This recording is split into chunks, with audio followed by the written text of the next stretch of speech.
Yung mga camping mga ka-farmers, rain or shine din oh. Pero nasa gilid lang sila ng kalsada, namamasyal habang naghahanap ng pagkain.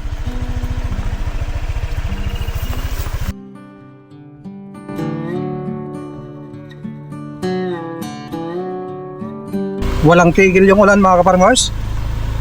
Tuloy-tuloy simula umaga hanggang ngayon. Baha na dito mga ka-farmers. Magtatatlong araw na ata walang tigil ang ulan. Baha na mga ka-farmers. Yung santol na nakita nyo doon sa una nating video na malaki, na ipapachinso sana natin para gawing kulungan ng ating mga alaga at dagdag na kahoy sa ating triangle house, wala na mga ka-farmers. Naanog kanina dahil sa lakas daw ng baha. Busy tayo sa mga gawain, kaya hindi tayo maka-update sa ating triangle house at dito sa ating mga alaga. Ngayon pa lang tayo pupunta. Si Brad yung bahala muna sa pagpapakain, dahil nga nagpunta kami sa munisipyo at fire para asikasuhin yung pagpapakabit ng kuryente dito. Gusto ko na rin magkaroon ng kuryente para magamit yung ating shredder at magkaroon ng liwanag dito.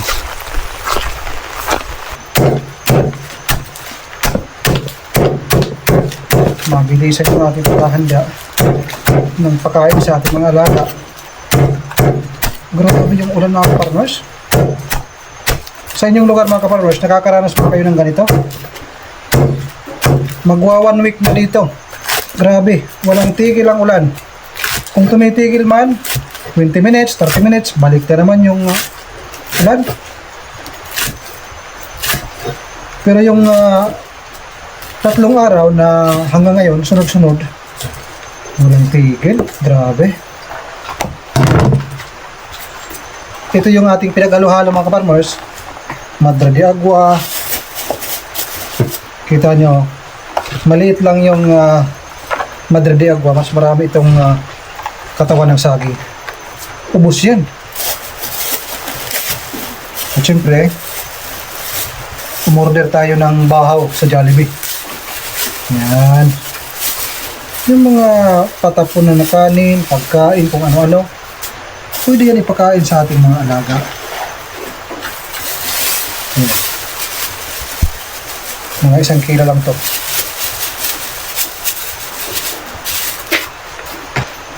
Kahit wala ng tubig mga ka-farmers, matubig naman yung puno ng saging.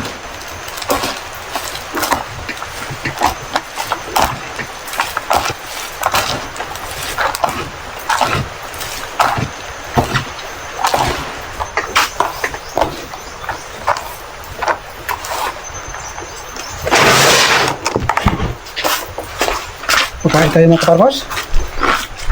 Habang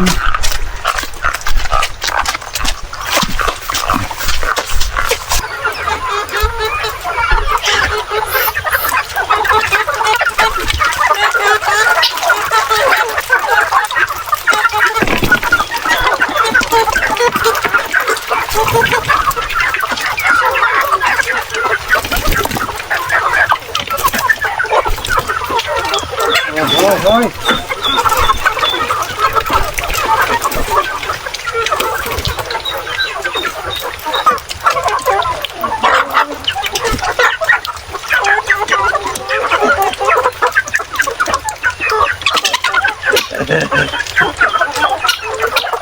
Masyari kang makugulatin. Dito ka sa gilid para makain yung iba.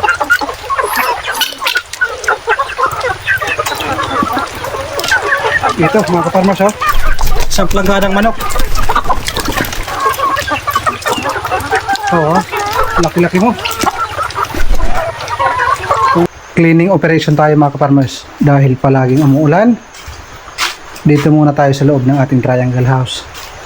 Ayusin natin yung mga gamit, lalagay natin sa taas. Pati itong ating mga drum lagay sa taas, lahat ng gamit mga kaparmers, para malinis dito sa ibaba, maliwalas.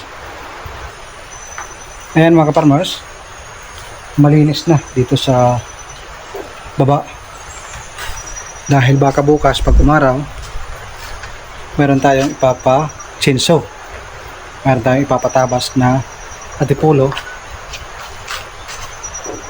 Yung atipulo na yon, yun yung gagamitin dito na kahoy at sa ating gagawing kulungan ng ating mga alaga. Kulang na yung ating kahoy mga kaparmers, kunti na lang. Kaya bumili ako ng atipulo. Tamang tama, yung atipulo na yon doon sa gilid ng kalsada dadaanan ng wire. Kumbaga kailangan talaga putulin, at binili ko na rin kasi ibang tao ang may-ari nun. Na-approve na yung permit, ang kailangan na lang pag-chinso.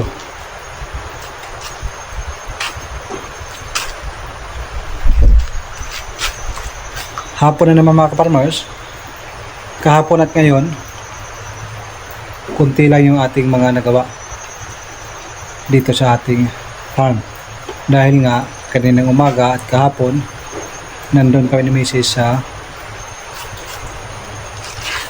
munisipyo, nag-ayos ng mga papilis, at saka nagparehistro na rin ako dito, at saka si Mrs. nag-activate, dahil nga ilang taon na kaming hindi nakakaboto dito sa Pilipinas, dahil nga every election nandoon tayo sa ibang bansa. So ngayon boboto na naman tayo. Alam nyo na kailangan.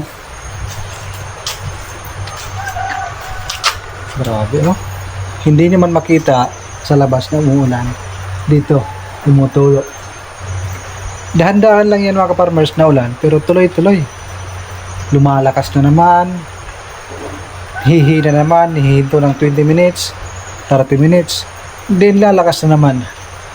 Kumbaga yung ulan na binabay. Uwi muna kayo mga kaparmers, dahil bukas umaga pa lang pupunta na tayo dito para magsimula na naman sa mga kulungan ng ating mga alaga.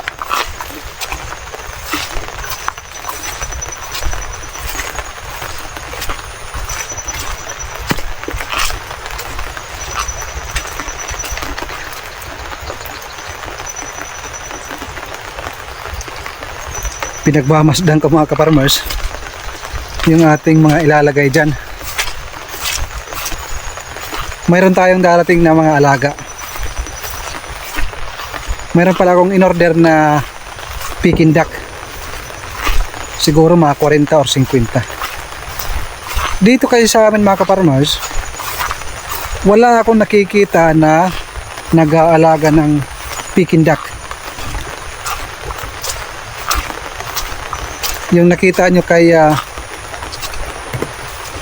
Agri-Engineer Tres na 2 buwan pa lang pwede nang katayin, umaabot ng 2 kilos 2 buwan pa lang. Yun yung ating gustong alagaan. Sana magkaroon tayo nun para makapagbinta tayo ng breeder. Gusto ko magkaroon ng Peking duck para makapagbinta tayo ng day old. Nakikita ko dito sa mga online, maraming naghahanap, pero bibihira lang ang nag-aalaga.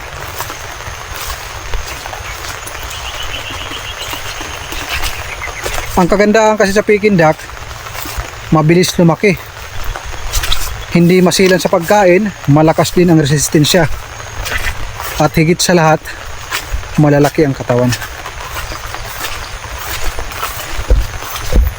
Bahang-baha na dito sa aming daanan.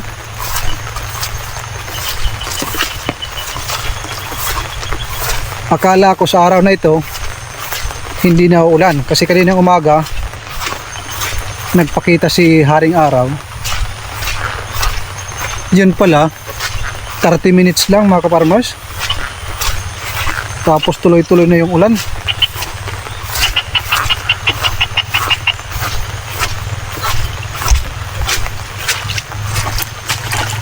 Grabe oh.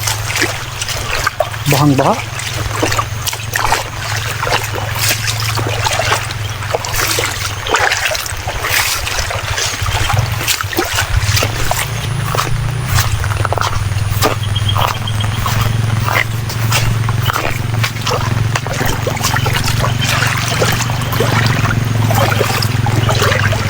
Napakalino ng kanyang tubig mga ka-farmers.